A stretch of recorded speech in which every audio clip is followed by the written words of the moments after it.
प्रिय भाइयों और बहनों, हम आपके लिए एक शुभ समाचार लेकर आए हैं। 1 जनवरी 2025 से हम आपके साथ 365 प्रेरणादायक विषय साझा करेंगे।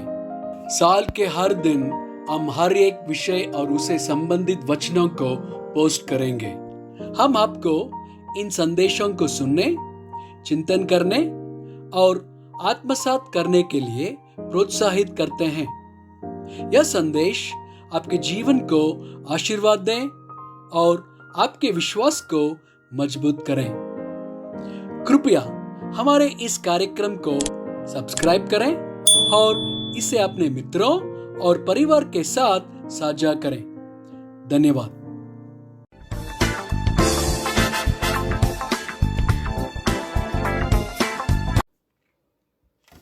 आज 143वां दिन है और विषय है दूसरों को क्षमा करना। मत्ती 6:14 से 15। इसलिए यदि तुम मनुष्य के अपराध क्षमा करोगे तो तुम्हारा स्वर्गीय पिता भी तुम्हें क्षमा करेगा, और यदि तुम मनुष्यों के अपराध क्षमा न करोगे तो तुम्हारा पिता भी तुम्हारे अपराध क्षमा न करेगा। मत्ती 18:21 से 35। तब पतरस ने पास आकर उससे कहा, हे प्रभु, यदि मेरा भाई अपराध करता रहे तो मैं कितनी बार उसे क्षमा करूं? क्या 7 बार तक? यीशु ने उससे कहा, मैं तुझसे यह नहीं कहता कि 7 बार, वरन 7 बार के 70 गुणे तक। इसलिए स्वर्ग का राज्य उस राजा के समान है जिसने अपने दासों से लेखा लेना चाहा। जब वह लेखा लेने लगा तो एक जन उसके सामने लाया गया जो 10,000 तोड़े दारता था।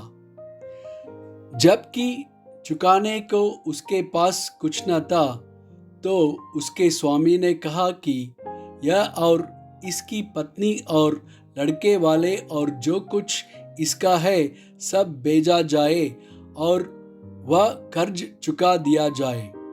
इस पर उस दास ने गिरकर उसे प्रणाम किया और कहा, ए स्वामी, धीरज धर, मैं सब कुछ भर दूंगा।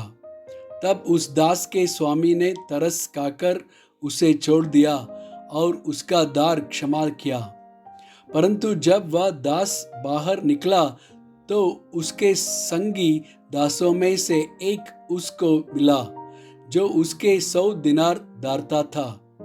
उसने उसे पकड़कर उसका गला घोंटा और कहा, जो कुछ तू दारता है भर दे। इस पर उसका संगी दास गिरकर उससे विनती करने लगा कि धीरज धर, मैं सब भर दूंगा। उसने न माना, परंतु जाकर उसे बंदी गृह में डाल दिया कि जब तक कर्ज को भर न दे तब तक वही रहे। उसके संगी दास यह जो हुआ था देखकर बहुत उदास हुए और जाकर अपने स्वामी को पूरा हाल बता दिया। तब उसके स्वामी ने उसको बुलाकर उससे कहा, हे दुष्ट दास, तूने जो मुझसे विनती की तो मैंने तो तेरा वह पूरा कर्ज क्षमा किया। सो जैसा मैंने तुझ पर दया की, वैसे ही क्या तुझे भी अपने संगी दास पर दया करना नहीं चाहिए था? और उसके स्वामी ने क्रोध में आकर उसे दंड देने वालों के हाथ में सौंप दिया कि जब तक वह सब कर्जा भर न दे तब तक उनके हाथ में रहे। इसी प्रकार यदि तुम में से हर एक अपने भाई को मन से क्षमा न करेगा तो मेरा पिता जो स्वर्ग में है तुमसे भी वैसा ही करेगा। लूका 17:3 से 4। सचेत रहो, यदि तेरा भाई अपराध करे तो उसे समझा, और यदि पछताए तो उसे क्षमा कर। यदि दिन भर में वह 7 बार तेरा अपराध करे और 7 बार तेरे पास फिर आकर कहे कि मैं पछताता हूँ, तो उसे क्षमा कर। इफिसियों 4 वचन 31 से 32।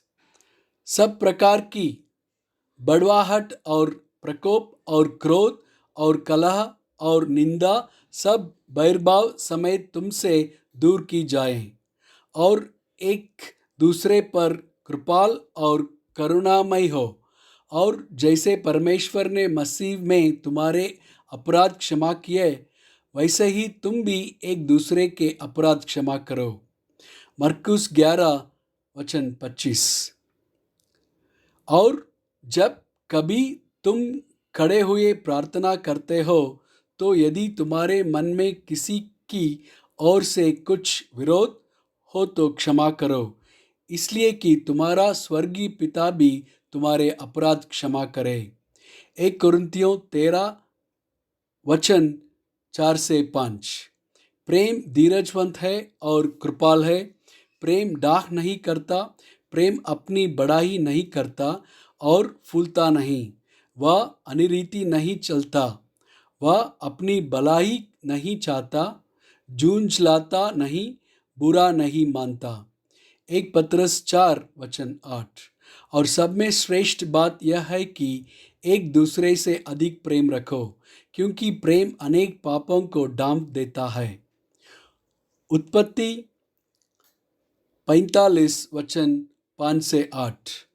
अब तुम लोग मत पछताओ, और तुमने जो मुझे यह बेच डाला, इससे उदास मत हो, क्योंकि परमेश्वर ने तुम्हारे प्राणों को बचाने के लिए मुझे आगे से बेच दिया है।